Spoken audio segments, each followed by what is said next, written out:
হাজার হাজার মেয়ের জীবন মায়েরা নষ্ট করে দিয়েছে।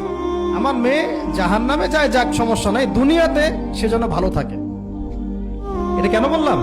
একটা সুদখোরের ঘরে তুলে দিতে সে দ্বিধাবোধ করতেছে না, একটা দুর্নীতিবাজের ঘরে তুলে দিতে দ্বিধাবোধ করতেছে না, একটা ঘুষখোরের ঘরে তুলতে দ্বিধাবোধ করতেছে না, একটা মানে কি বলবো মাদক সেবী, ড্রাগ এডিক্টেড বা এই যে আর কি বলবো ফাসেক জালেম এই ধরনের ঘরে উঠাই দিতেও সে দ্বিধাবোধ করছে না। পাঁচতলা বাড়ি চাই আমার মেয়ে পাঁচতলা বাড়ি থেকে সুখে থাকবে। এই যে সুখের ডেফিনেশন এখানে দিয়েছেন আপনারা। এই জন্য কত হাজার হাজার মেয়ের জীবন নষ্ট করে দিয়েছেন আপনারা।